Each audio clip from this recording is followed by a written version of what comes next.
All right, Mr. Carswell, we've got recording started and YouTube live stream has started. Thank you, Scott. Good evening, ladies and gentlemen, and welcome to the Burke County Board of Commissioners special regular meeting, Zoom virtual meeting for Tuesday, July the 21st, 2020 at 6:00 p.m. We do welcome all of you that are joining us by Zoom.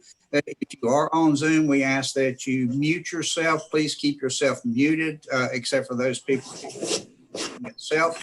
Also, if you would take all pictures down so that we can only see those that we may be speaking to in the meeting, and we would appreciate that. For the rest of us here, please eliminate all the background noises that you possibly can speaking. And at this time, I will do a roll call. Vice Chair Mulwee. Present. Commissioner Abley. Present. Commissioner Britton.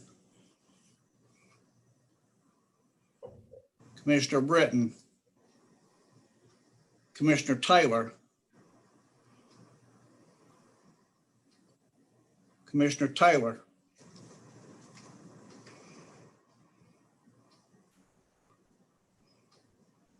Did you hear me? Got you now. You just now came on. Thank you, sir. Okay. And the chairman is here. Commissioner Britton. Okay, we do have a quorum here. I do not hear Commissioner Britton. Mr. Chairman, I've got a text from Jeff. He seems to be having some technical difficulties, but I did see him try to enter the room, the Zoom room. Okay, we'll continue and maybe he will be able to join us in just a few minutes. Maybe he will text you back and let us know where he's at, okay? Okay. All right, moving on to our invocation. Tonight we have with us Pastor Ed Stevenson with Arnie's Fairview United Methodist Church, who will do our invitation. And immediately after that, we'll be led in our Pledge of Allegiance by J.R. Simpson, our county attorney, who is also present along with the county manager and the clerk. So at this time, Pastor Ed, if you will join us for your invocation. Indeed. Lord, we thank you for this day. We thank you for all that you're doing for us. Father, we're grateful to you for all that you've done, and we're grateful for what you're going to do. Father, be with this group of men and these people tonight who come before this board with agendas of their own and those that are for the county.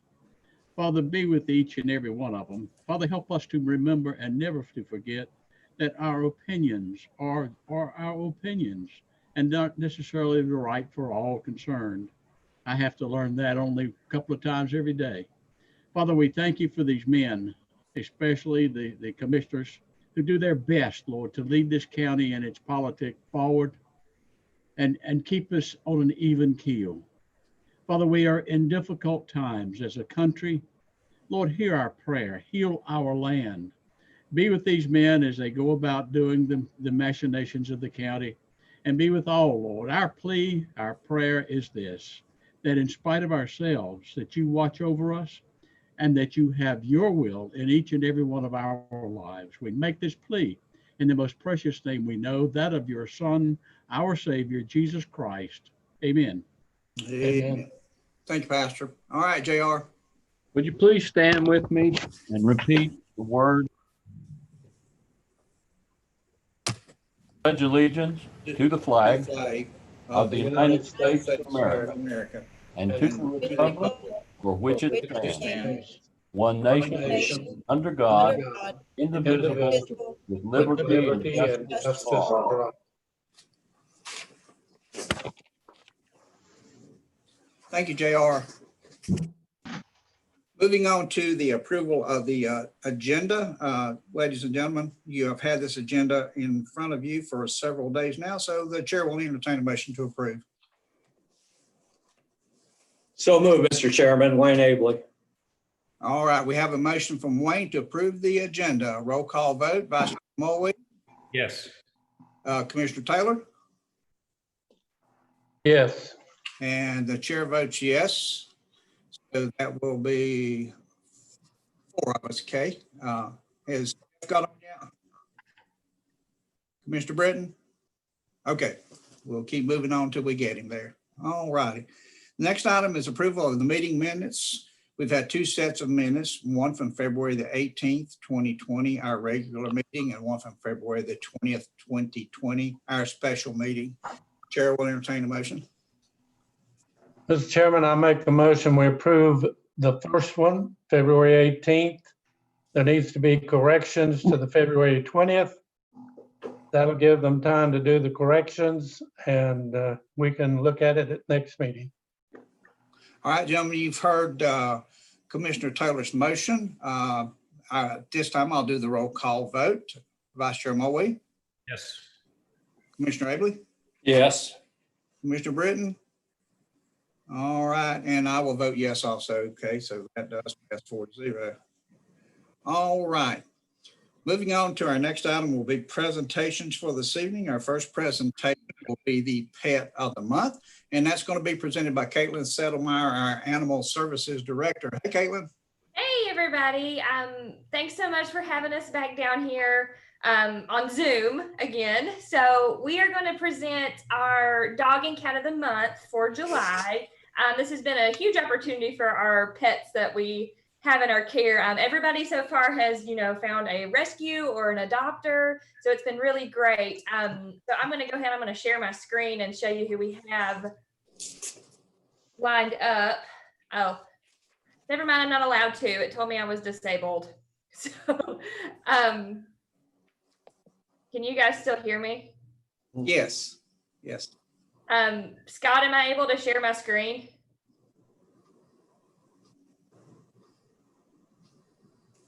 Working on it, sorry. Okay, sorry. So yeah, we All right, have try now. a cat and a dog. We have Miss Lola. Lola is she's a 3-year-old pit bull mix, and she's absolutely perfect. She loves everybody. Let me find out where I am here. All right, can everybody see my screen here? Yes. Yes. Okay, so scroll on down. We have Miss Lola. Lola is a volunteer favorite in our Dogs Day Out program. She absolutely loves the water. She walks great on a leash. She has never met a stranger. She gets along well with cats and dogs. She's just a little pit bull mix, and she's absolutely perfect. She will make a family a fantastic dog. If anybody's looking for, just an all-around sweet-natured dog, she is definitely your pick. She's very special. She does have heartworm disease, which is a really common disease in the South. If anybody has ever heard about it, it's transmitted through mosquitoes. It is a treatable condition, but it does require treatment. But, she can go on to live a long, happy life with her new family. So we are still looking for someone to come and adopt Miss Lola. She loves car rides. She loves playing in water. So she's going to be a wonderful dog for someone. Next, we have our kitty cat of the month, and it's Miss Echo. Echo is our longest cat resident, and she got her name because she likes to meow, and it sounds like it's echoing off all the walls here in the shelter. So she's a very vocal cat. If anybody's ever owned Siamese cats, they kind of know what a vocal cat is like, even though she's not a Siamese cat. She's absolutely perfect. She loves everyone. She does well with dogs. She'd probably do best with older children. Younger children, she gets a little excited and handsy, so she may scratch a small child, but she is definitely ready to find her forever family. She's one of our longest residents down here. So if anybody's interested in adopting or fostering, we are located at 425 Kirksey Drive, and our phone number is listed here. We do encourage people to reach out if they need spay-neuter resources. We have been completely inundated with cats this last several months during this season. So if you have a cat that is unaltered or a dog, please reach out to us. We can give you any resources that you may need. So that's our Pets of the Month. That's great. All right, gentlemen, any questions or comments for Caitlin? Caitlin, the adoptions are still going up. Is that correct? Yes, adoptions are still going up. We did have a cat adoption event last weekend. It was our Feline Frenzy event. We did adopt out 46 cats and kittens that weekend as well. So we're moving right along. We still have more than we can handle, but. All right. Anything else, gentlemen, for Caitlin? Well, if not, for all of those that are listening and watching, please go by the Animal Services Center and take one of our pets home. They all can use a great place to live. And we've got good animals down there, well taken care of. The ladies that work there have made sure that these animals are ready for placement. So I encourage you to go by there and do that. All right, Caitlin, thank you so very much. Mr. Chairman, Yes. I believe Commissioner Britton may have joined us. All right, Commissioner Britton, are you with us? I am. All right, you're on telephone? I am. My computer chose an unfortunate time to update. As soon as it's finished, I will join you another way. All right, that's good, but at least we got you by phone. Thank you, sir. All right, moving on to item number 7 is scheduled public hearings. Our first hearing tonight is from Community Development, would be zoning map amendment, ZMA 2020-01 in public hearing. That will be presented by Scott Carpenter, our Deputy County Manager and Planning Director. Scott, take it away. Good evening, Mr. Chairman and board members. It's nice to be with you here this evening. I trust everyone is well. The request is that staff has received a rezoning application from Brent Perkins to rezone 0.88 portion of one parcel of land totaling 2 acres. The request is to rezone the property from its current zoning of R3 residential to general business. The property is home to TrueLock Storage Solutions. The applicant would like to construct one more storage building at this location. The property has existing mini warehouses on the western half of the property. Prior to 2019, the property was 2 separate parcels. The parcel with the mini warehouses is zoned general business, and the adjacent parcel is zoned R3 residential. In August of 2019, both parcels were combined into one parcel. So therefore, tonight's meeting and the action that we'll be taking in the future would be to make the whole parcel general business so that he can expand that. The 911 address of the parcel is 3495 North Carolina, 18 South, Morganton, North Carolina. The property currently has 4 storage buildings with 64 individual storage units. The applicant is wanting to construct one more additional building with 20 units. The parcel has 450 linear feet of frontage on North Carolina 18 South. The subject parcel and 4 adjoining parcels to the west are zoned general business.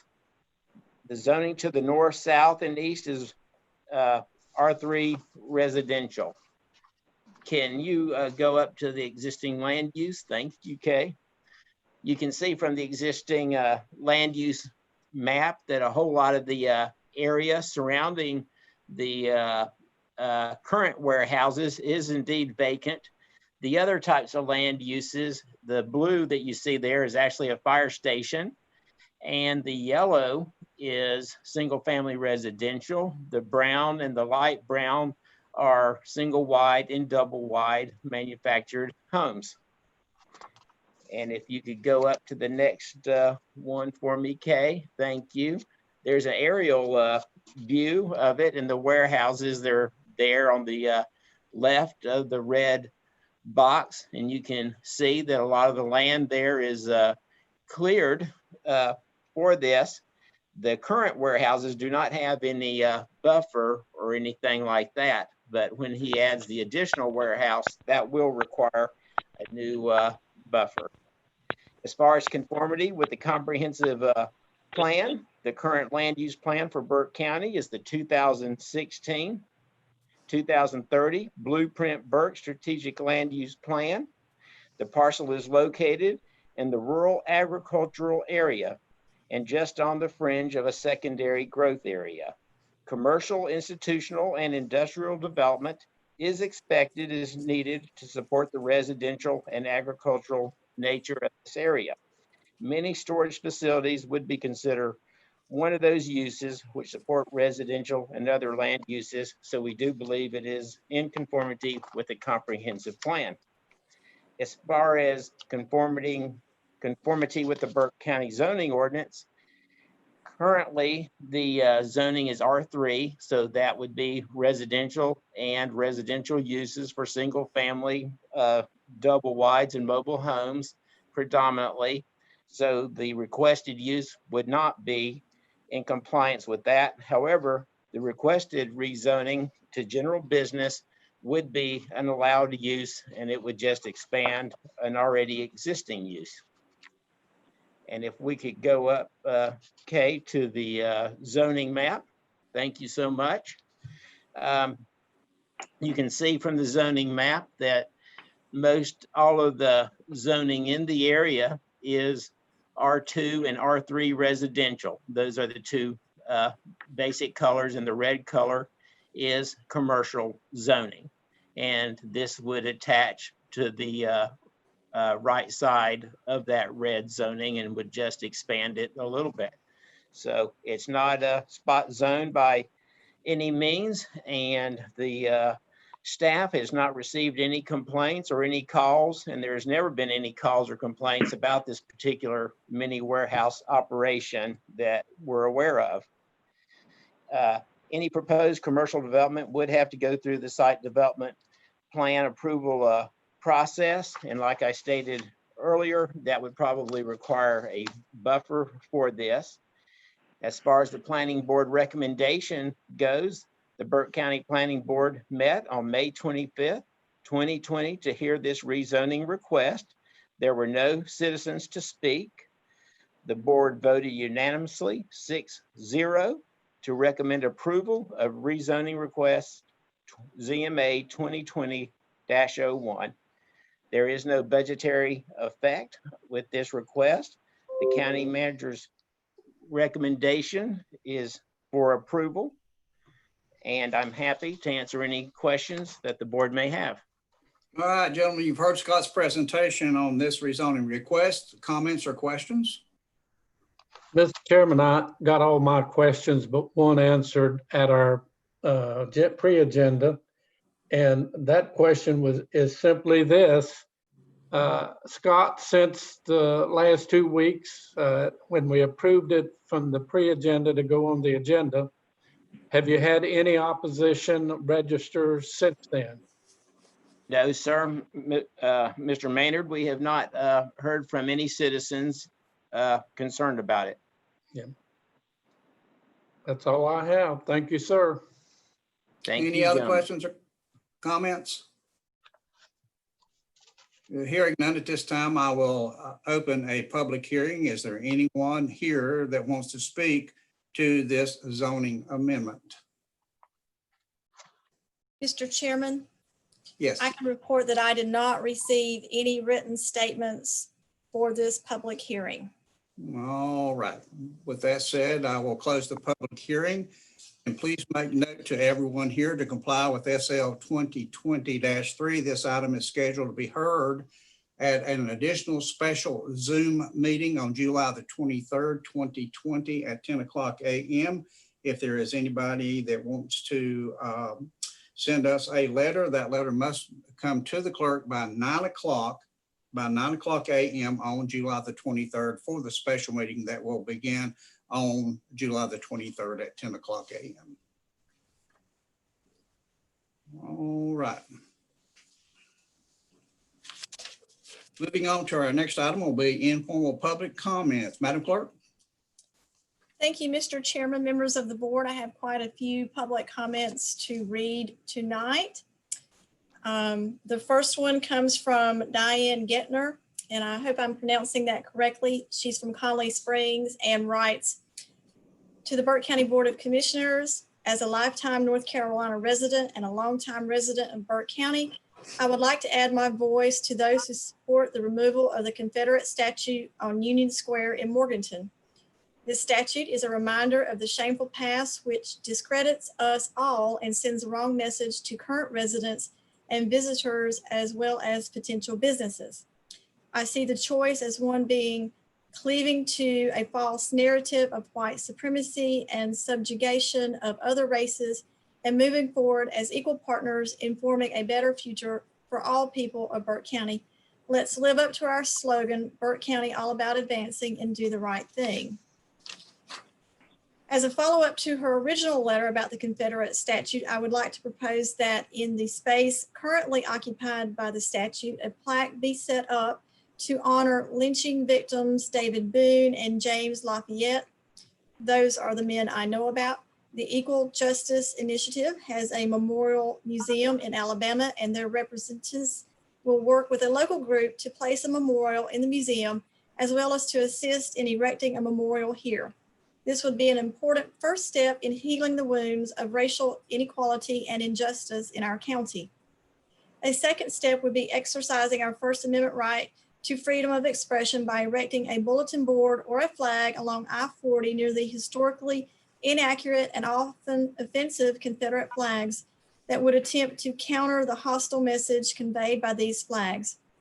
Why should a U.S. highway have the flag of an enemy nation flying over it? Would a Nazi flag be tolerated?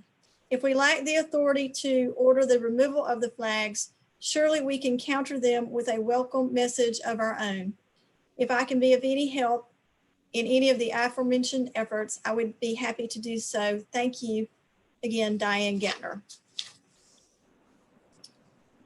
This is from Mary Jo Johnson of Morganton. She writes, for years I never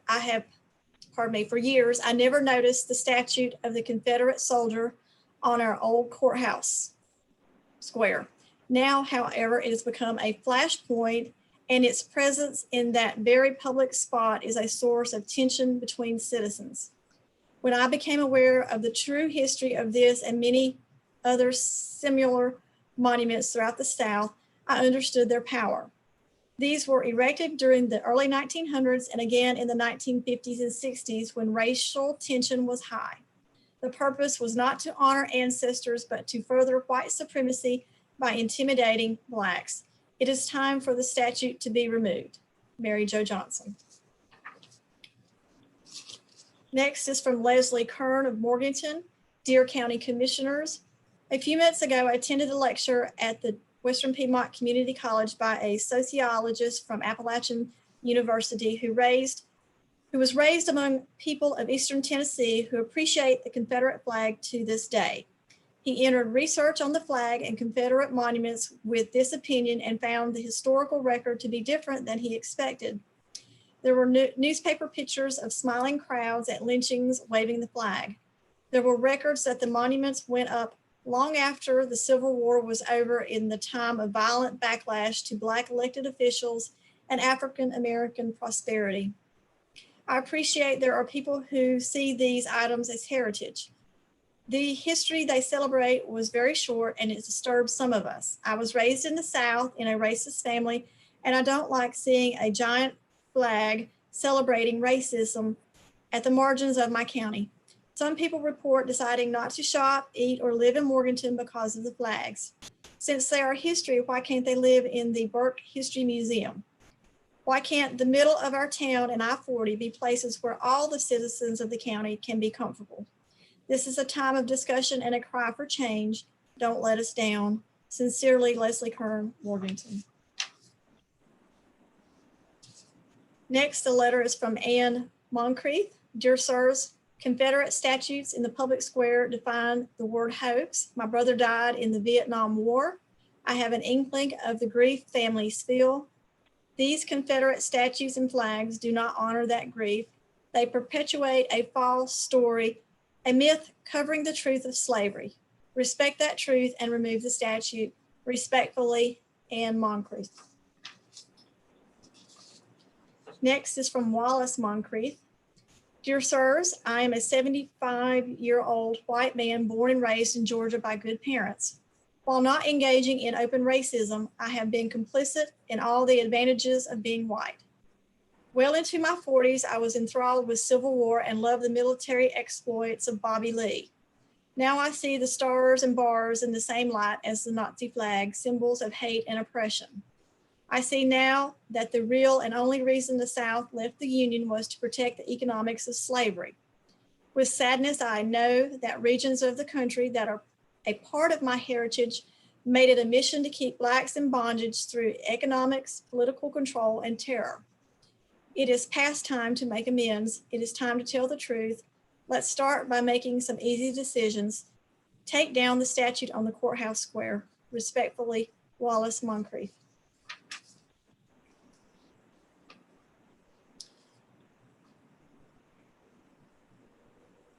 Next is a letter from Shandy Denton Gossett, President and District Lieutenant Governor Chesterfield Ruatan Club in Morganton, to whom it may concern. Since my last letter to the editor of the News Herald concerning the Chesterfield Elementary School, I have done extensive research within the community for opinions and suggestions for the property. I have spoken to many community members, including teachers from the school. If the county commissioners would entertain the idea of overseeing the future of this property, I can assure them that it would be in the best interest of our community and county. I have compiled an extensive list of ideas for the Chesterfield School that would benefit all involved as listed below. Community satellite locations for organizations such as the Burke County Sheriff's Office, Burke County Department of Social Services / Health Department, Burke County Library, Burke County Arts Council, etc. Community site for adult basic education classes, GED classes, literacy classes, special education center, etc. Classrooms for Western Piedmont Community College continuing education. Daycare center, adult or children, senior center, community site for Boy Scouts, Girl Scouts, or 4-H, community center, community emergency shelter following fire or other emergency, art studio, gallery, weaving, painting, pottery, etc. Community site for exercise classes, yoga, etc. Office space for organizations such as the Chesterfield Volunteer Fire Department, Over Mountain Victory Trail, etc. Food pantry, soup kitchen, coat closet, community park. As you can see, many ideas have been suggested to me for portions of the Chesterfield Elementary School building and grounds. I humbly ask that full consideration is given when making the decision concerning this property.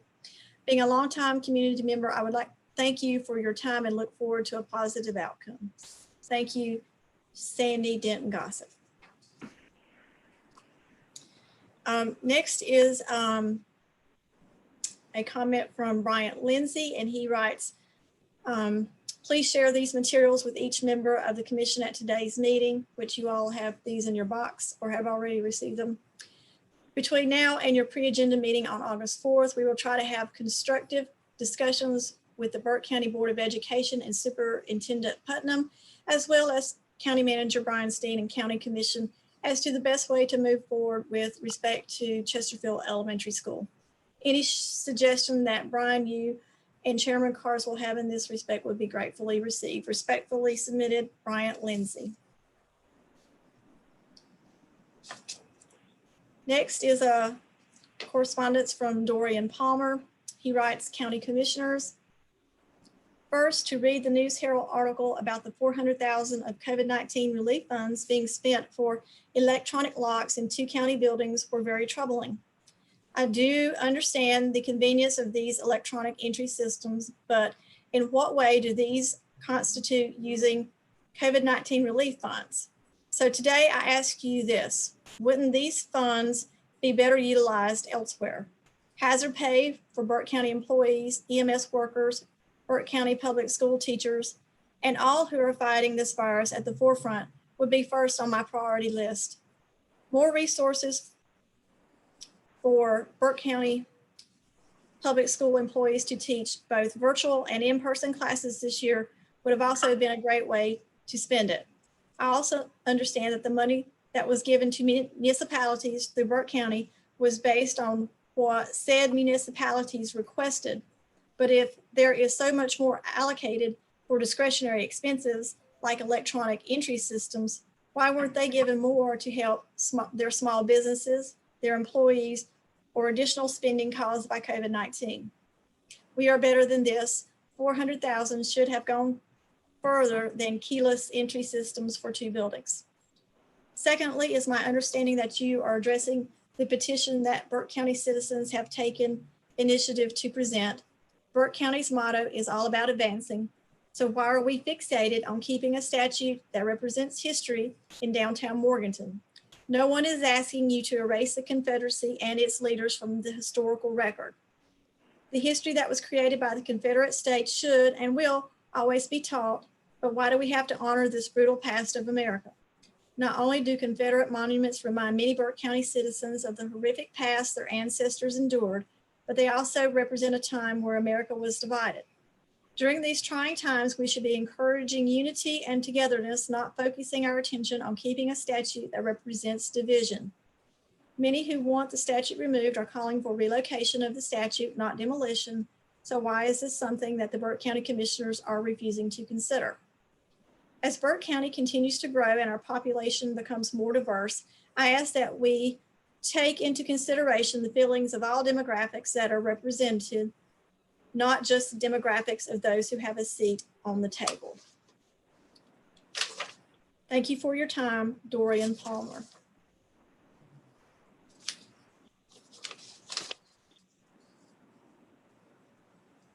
Next, we have this from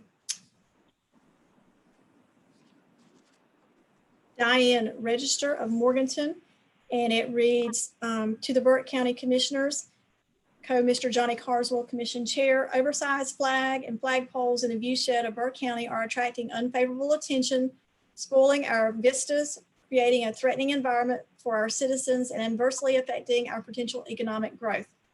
As a citizen of Burke County, we ask that the duly elected county commissioners act immediately to amend the county zoning ordinance to prohibit oversized flagpoles or signage within the view shed of our county. Further, we ask that any grandfather clause or other provisions that would protect existing oversized flagpoles or signage be removed from the ordinance, and that the zoning shall be enforced. Accompanying this was a petition with 658 signatures, give or take. And lastly, this is from Deborah T. Batman, Morganton resident, who said, in addition to the petition, in addition to the above statement, another rationale is that the impact this image is having upon the community at large, visitors to our county, including potential business opportunities. I understand the Sons of the Confederacy veterans are primarily responsible for these flags and the purpose of preserving a heritage.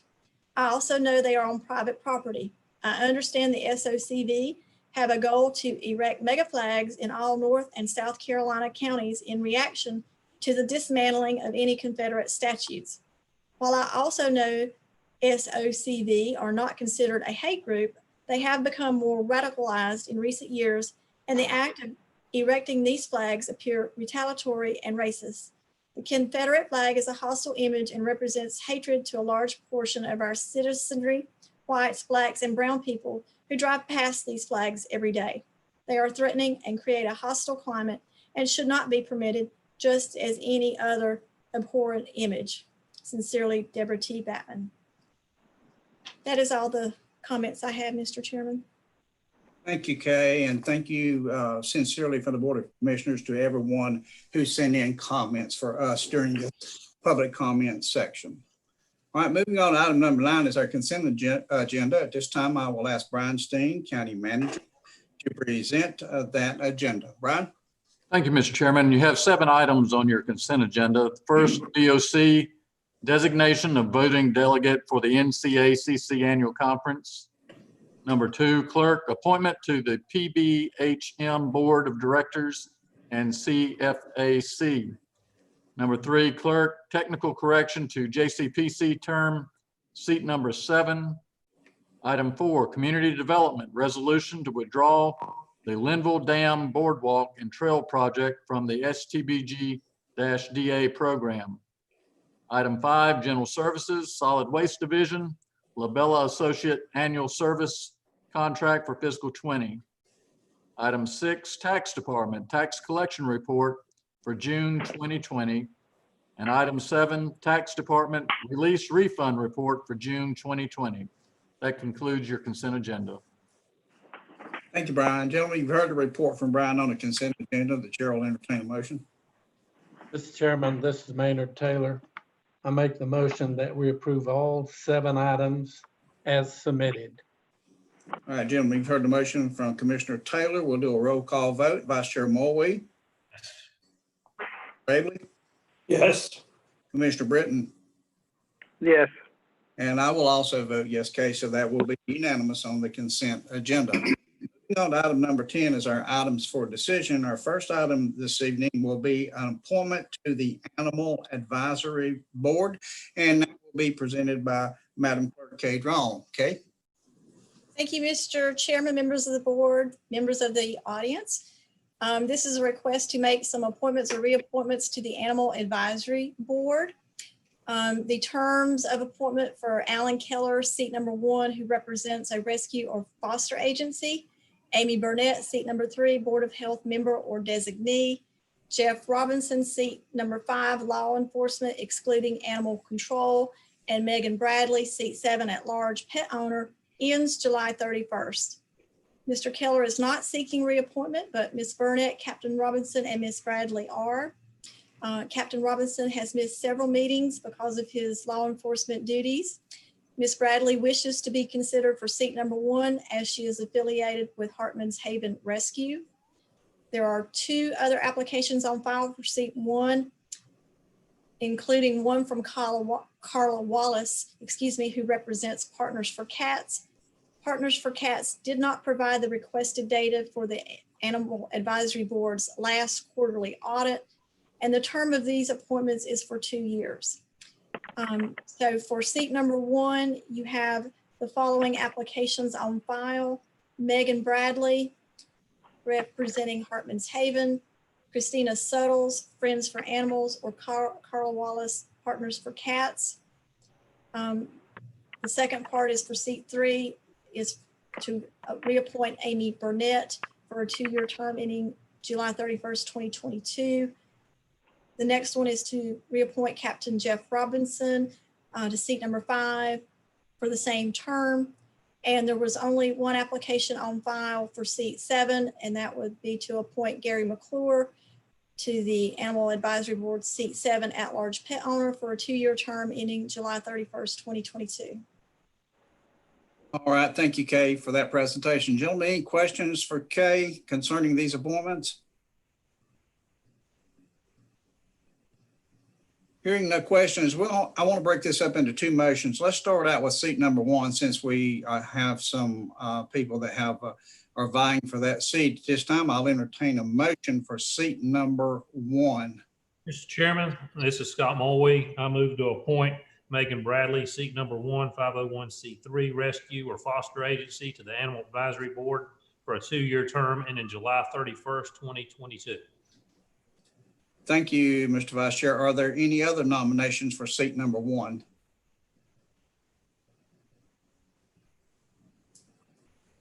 All right, hearing no other nominations, the name that's before us is Megan Bradley. Scott has made a motion on seat number 1. At this time, I'll do a roll call. Commissioner Abley? Yes. Commissioner Britton? Yes. Commissioner Taylor? Yes. And I will also vote yes, so that will be unanimous. Okay, let's move on to the reappointments and the appointment to seat number 7. We will entertain a motion for those 2 appointments and the appointment on seat 7. Mr. Chairman, this is Scott Mulwee again. I move to reappoint Amy Burnett for a 2-year term ending July 31st, 2022 for seat number 3. To reappoint Captain Jeff Robinson on the Animal Advisory Board, seat number 5, for law enforcement excluding animal control, for a 2-year term ending July 31st, 2022. And to appoint Gary McClure, Animal Advisory Board, seat number 7, at-large pet owner, for a 2-year term ending July 31st, 2022. All right, gentlemen, you've heard the Vice Chair's motion on the 2 reappointments and the appointments. Any questions or comments? Hearing none, I'll go to a roll call vote. Commissioner Abley? Yes. Commissioner Britton? Yes. Commissioner Taylor? Yes. And I will also vote yes, Kay, so that will be unanimous on the reappointments and the appointment. Mr. Chairman, Yes, sir. this is Maynard. I didn't think fast enough before we moved into that second part of that, but could we also assure those others that did not get a position in the seat number 1, that the animals, Friends for Animals will, no, Animal Advisory Board, excuse me, will notify them of any opening that might come up on that board. Seems like we got a lot of good people wanting to serve, and we need to remain friends and encourage them to hang on, because we're going to need them sometime down the road. Great comments. Thank you, sir. Kay, would you make sure that occurs? Certainly. Thank you. Thank you so very much, Maynard. Our second item is community development resolution for the Lake James Marina for the expansion of a no wake zone. And that will also be presented by Scott Carpenter, Deputy County Manager and Planning Director. Scott? Thank you, Mr. Chairman, board members. Kay, could you please bring up the wake zone extension map? Thank you so much. So the original no wake zone request was by John and Laura Auger, and it was approved by the county in the late fall of 2002. However, the new owners of the marina, which you know is Todd Bennick and Tim Newton, they have requested that the no wake zone be expanded due to unregulated speed of watercraft and resulting wave action in the areas not covered under the current no wake zone. As part of the North Carolina wildlife application, Burke County is required to hold a public hearing on the matter and adopt a new resolution of support for the request. The decision-making authority rests with the North Carolina Wildlife Resources Commission. An application from the county shall include the application, the resolution of support, a memo identifying who will pay for the buoys, and evidence of the public notice.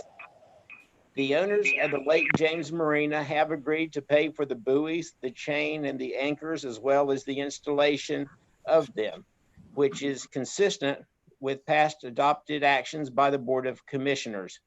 So in other words, whenever anybody comes and they want a no wake zone, the county's policy has always been not to pay for the no wake zone, but to whoever is requesting it, that they pay for it and maintain the buoys. Additionally, area homeowners in this area do support the no wake zone. North Carolina State Parks does as well support the no wake zone, and so does North Carolina Wildlife. I'm happy to answer any questions that you gentlemen may have. Do I need to read the resolution of support? I mean, from the county? No, sir, we have that copy in front of us. So gentlemen, you've heard Scott's presentation. Any questions or comments? Mr. Chairman, I've got one. It's more curious than anything else. Scott, nowhere in the resolution does it mention the wake zone speed. What is that speed limit, and should it be in that resolution? So that wake zone speed limit depends on the type of watercraft. So different watercraft produce different wakes at different speeds.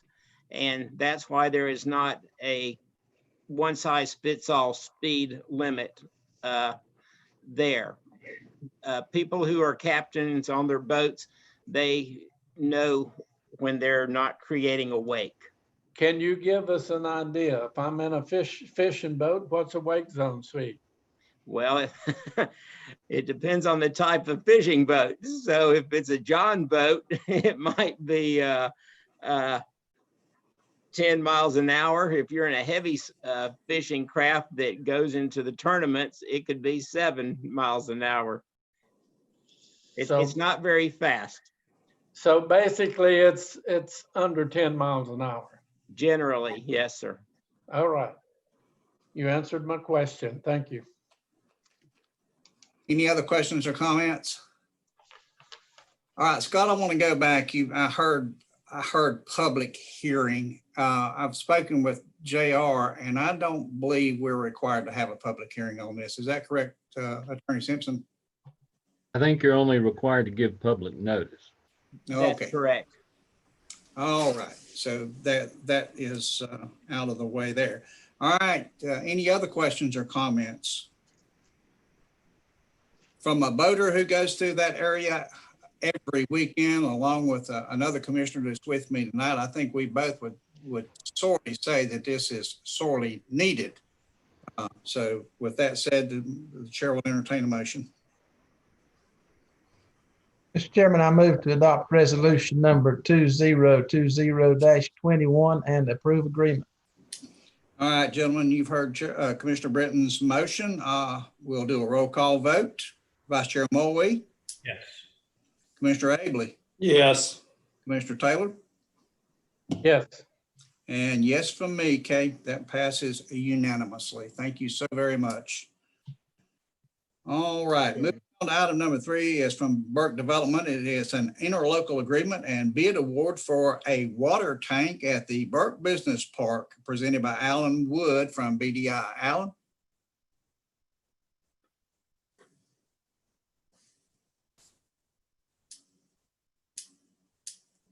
Thank you. I had to get unmuted. We do have bids for the construction of the water tank and for the booster station. Those were approved this past Friday. It did require a rebid since we did not receive the required 3 bids at the first offering of this. The winner of, or the low bid on the tank itself is Phoenix Fabricators. Their bid came in at $1,578,059, and then there were 2 alternate bids. One was to put the logo for Burke Business Park there, and then the alternate to also do Nature's Playground logo for the Tourism Development Authority. That would have been, that would be covered by the Development Authority. So there would be no budgetary impact on us for that. The pump station, we ended up with actually 4 bids on the day that those were acknowledged.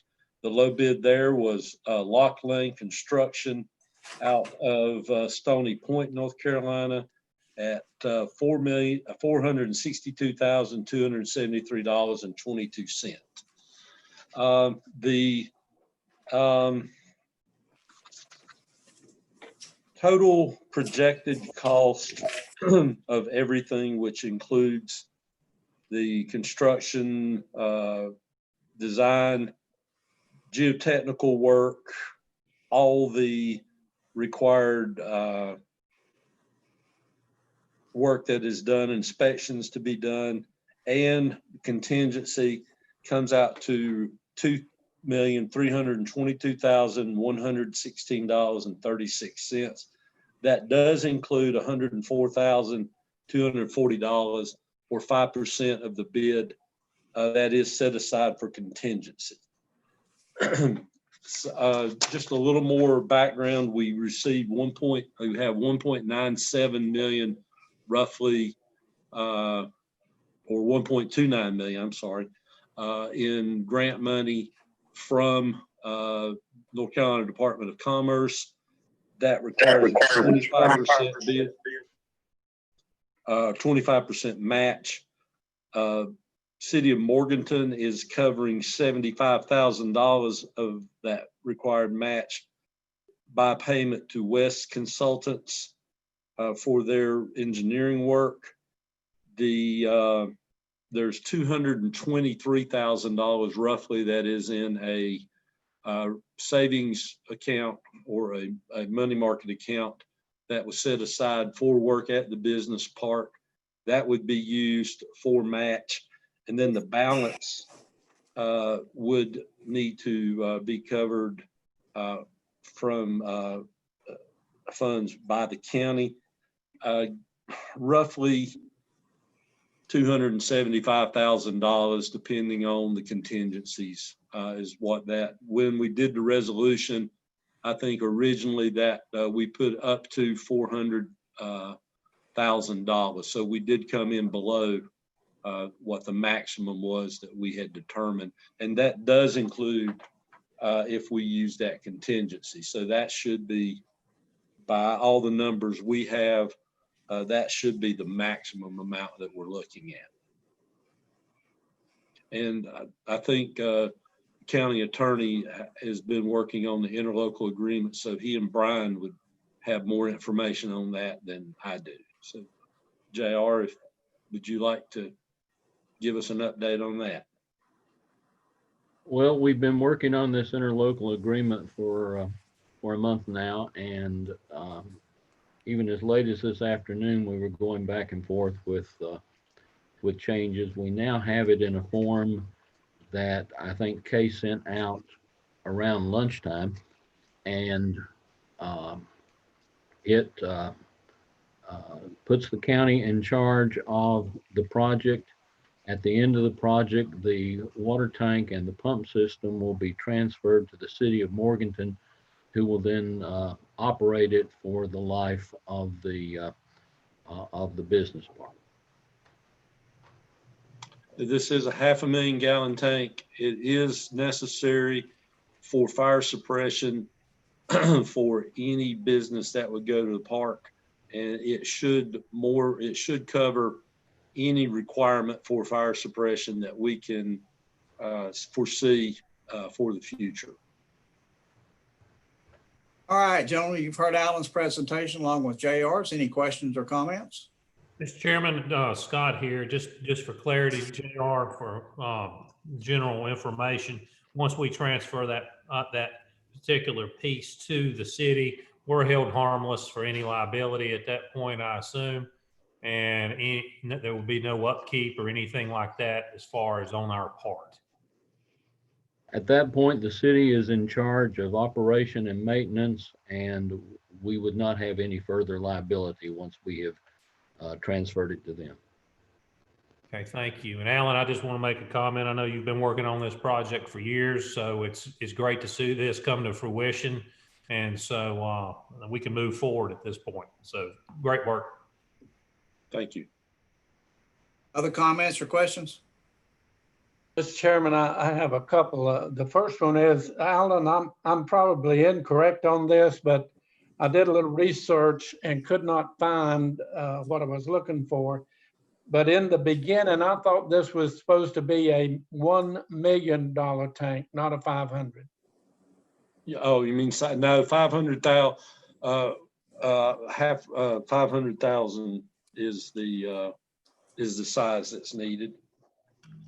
And that was, it was determined that you could possibly go a little smaller than that, but you run the risk of not having sufficient coverage. So it is a 500,000 gallon. Well, the good news is, and the bids came in, and obviously they're going to cover the cost of this. The only other question I had is kind of looking after the little folks, because I read this article, and only it looks like that Morganton City is the one who's going to gain the most, because they're going to sell the water to whoever out there. But anyhow, what about these other little communities, Valdez, Rutherford College? I don't remember if Drexel was in it, but anyhow, it's obviously that they're not yet getting anything for their investment in it. Is that coming down the road, or how do we look at that? How do we keep the things rolling so that they can get some of their investment back? Well, without the tank, we really have no chance of doing that, because we cannot have structures that required fire suppression. So this is a step that has to take place for that park to meet its anticipated and needed goals. So to do that, first we have to have the tank, and then we are moving forward full bore with finding possible users for this facility. We're marketing it constantly. Specifically, we are on LinkedIn. We have a new website that's coming up that features this site a great deal. And I have it from a lot of my contacts that this is one of the handful of best ready to go business park sites in North Carolina as far as pad ready sites go. I mean, I understand that it has been there for a while. We've been through a lot while that park has been there. And with some of the things that may or may not come out of COVID, we think that there's going to be more reshoring, and having this park ready to go is the best chance that we have for everybody starting to see a return on their investment. Yeah, I agree wholeheartedly. Until we got water, we were not getting anywhere with it, and this is a blessing to say the least. But also, how about the natural gas? We were talking about that at one point. Has it been completed to the park, or are we still waiting on that? It will depend on who the user is. So I can't give you a real short answer on that. If it is someone that just requires gas for heating and cooling purposes, then we're ready to go very, very quickly. If it's a heavy gas user, it requires more work, and but even with that, I have been assured, as we continue to work with Piedmont Natural Gas, who's the supplier there, that when there is a user, that they can and would have service to the park in sufficient time for that business to be ready to go, and they would not hold up the process. Yeah. Well, I certainly appreciate your hard work and continuance on that project. I hopefully we'll have a tenant in there before the end of the year. Well, it's definitely our goal, and what we have now would be a race. If we could announce one now, who would be ready to go? Have a building up first or a water tank? Yeah, good. Any other questions or comments? All right, hearing none, we'll entertain a motion. Mr. Chairman, I move to approve the interlocal agreement between the County of Burke and the City of Morganton concerning construction and operation of a water tank for the Burke Business Park. Authorize the chairman to execute the agreement on behalf of the board, and to award the bid to, do we have that name? For the tank, it is Phoenix Fabricators and Erectors, LLC. Okay. And for the pump station, Lock Lane Construction Incorporated. Yes, I read that. Thank you. It just wasn't convenient to read right at the moment. And I can't read anything else, Madam Clerk. Is there a third item to this? If you will refer to your chairman's notes, everything you need is there. I'll be happy to read it for you. This information was not available when that document was created that you're seeing on your screen. To award a bid to Phoenix Fabricators and Erectors, LLC in the amount of $1,586,059. Contract A, alternate bid item A1, the Burke Business Park logo, and authorize the chairman to execute the notice to proceed. To award a bid to Lock Lane Construction, Inc. in the amount of $462,273.22. Contract B, booster station, and authorize the chairman to execute the notice to proceed. Thank you, Madam Clerk. My chairman's notes ended with number 2. So if you sent something after lunchtime today, I didn't get it. I would not have received it. All right, Jim, you've heard Commissioner Taylor's motion. Now do a roll call vote. Vice Chair Mulwee? Yes. Commissioner Abley? Yes. Commissioner Britton? Yes. And I will vote yes also, so that will be unanimous. Thank you very much, Alan. Good work. Thank you. Okay. All right, we'll move into our reports and comments section. Let's start with Commissioner Abley. None. Commissioner Britton. I have none, thank you. All right, Commissioner Taylor. Mr. Chairman, may I use mine to, I've been doing a good bit of studying on the Civil War, and there's so much people don't know. Could I just share a few facts about this, the American Civil War, especially after we received the comments that we did today from those folks?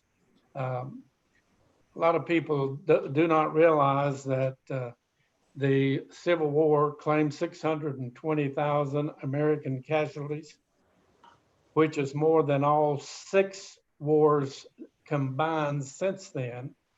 And most people don't know that there was 190,000 African Americans who fought in the Civil War.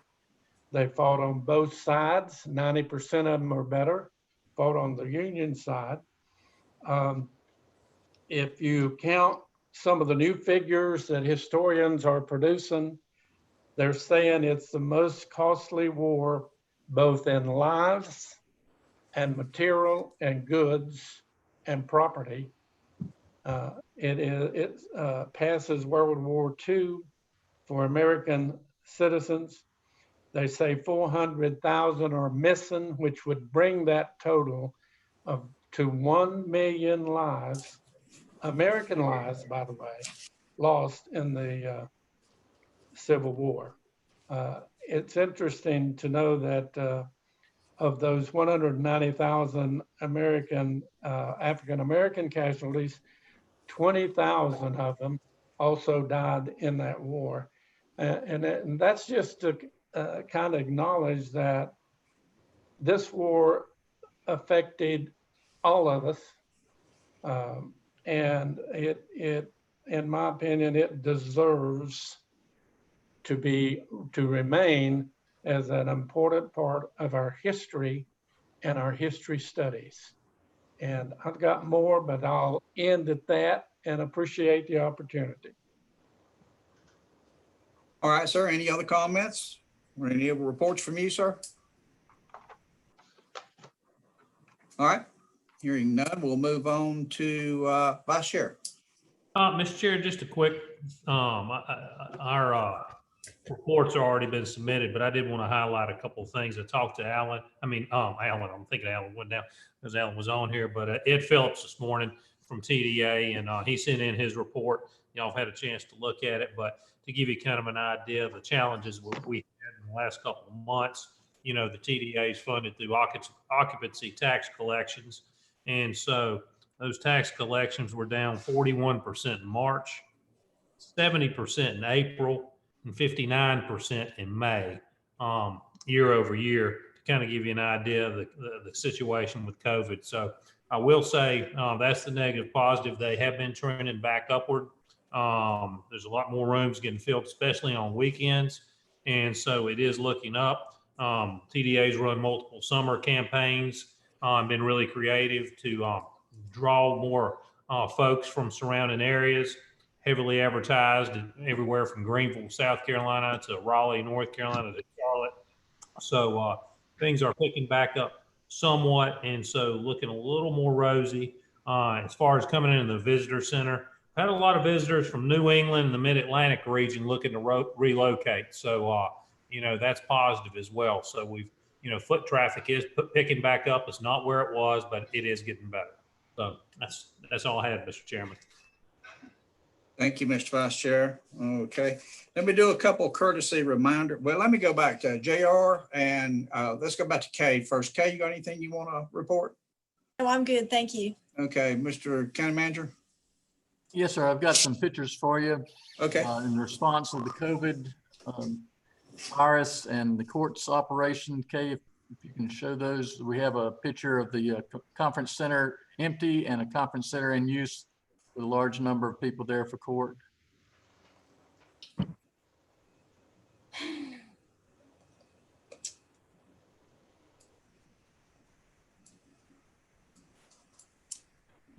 I'm looking for it, Brian. It was on my desktop and it has been moved.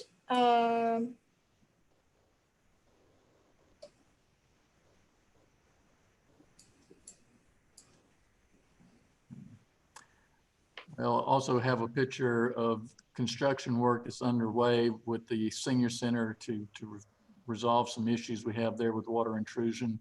But if nothing else, we'll get those out to you at another time. Sorry. Thank you. No problem. It happens, my friend. JR. Yes, sir.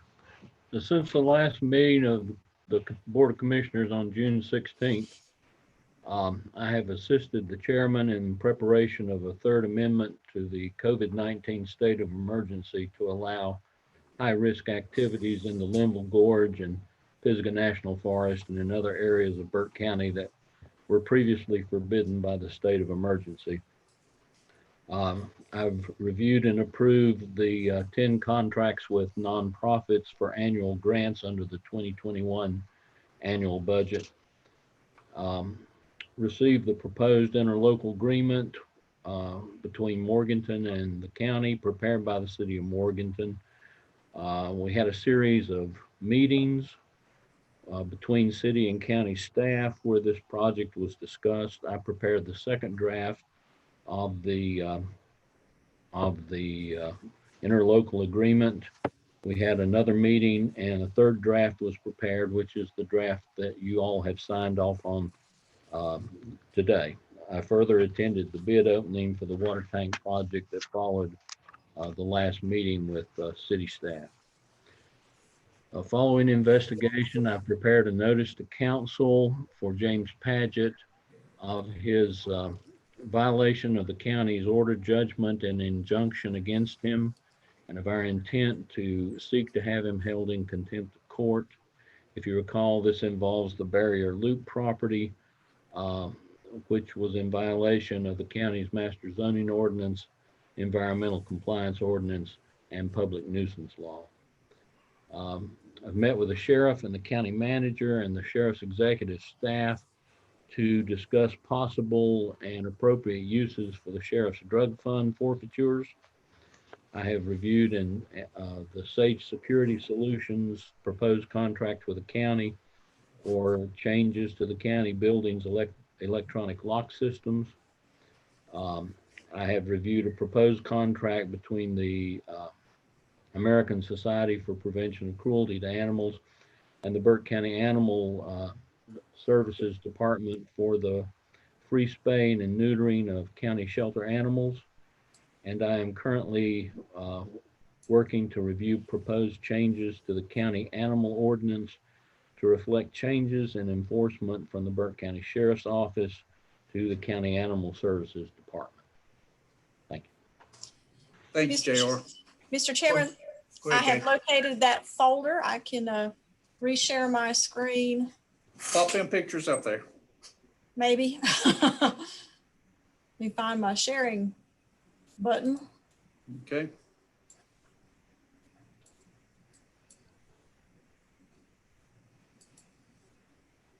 All right, let's see here. Share screen.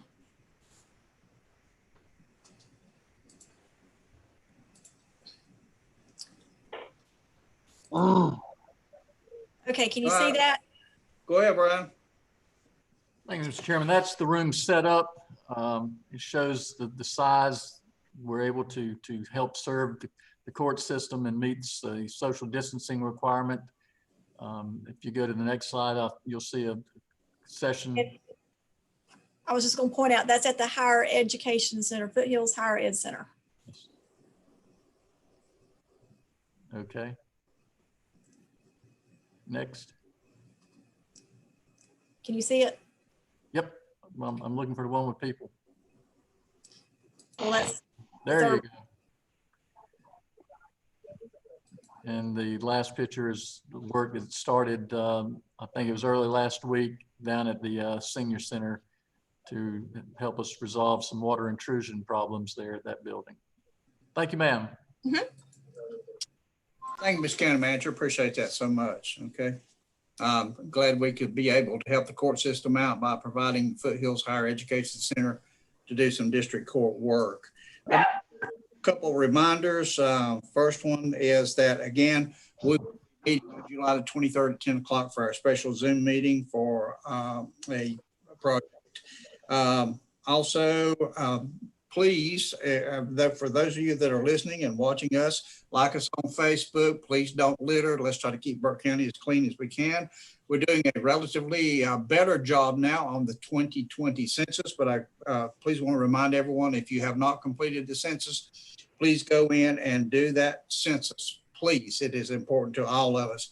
Again, for our friends and Caitlin down at Animal Services, please have your pets spayed or neutered. And our NCACC annual conference will be by Zoom this year. That'll be in 2 stages. Please remember August the 5th and August the 6th, and again on August the 12th, and again on August the 13th. There's a special day tomorrow. I believe that would be Commissioner Britton's 29th birthday again. Is that correct, sir? Yeah, a lot again. Yeah, okay. All right. So happy birthday to you, sir. You know, we typically have a cake and everything here, and I do miss it by these meetings. Also, I want to thank everybody that's been in the chat box. We have been reading your comments there. Some of these we will get back to you on that. So thank you for using the chat box. At this time, we'll go to Kay for the vacancy announcements. Thank you, Mr. Chairman, members of the board, audience members. We have the following vacancies on boards and committees: the Adult Care and Nursing Home Community Advisory Committee, Council on Aging, Regional Aging Advisory Committee, Juvenile Crime Prevention Council, City of Morganton Board of Adjustment and Planning Board for the ETJ, Voluntary Agriculture Board, Burke County Board of Adjustment and Planning Board, Burke Senior Center Advisory Council, and the Recreation Commission. All right, thank you, Kay. Gentlemen, we had been anticipated a closed session, but some new information came to us just late this afternoon. Therefore, I am not going to have the closed session. We have got to take this information and do some validation and put together another presentation for you. So we will do that and have the closed session at our pre-agenda meeting. All right, with nothing else in front of us this evening, I will entertain a motion to adjourn. So move, Mr. Chairman. All right, roll call vote. Vice Chair Mulway. Commissioner Abley. Yes. Mr. Britton. Yes. Mr. Taylor. Yes. And I will vote yes myself. Thank you, gentlemen, so much. We're off. What is the meeting Thursday? I think it's for that.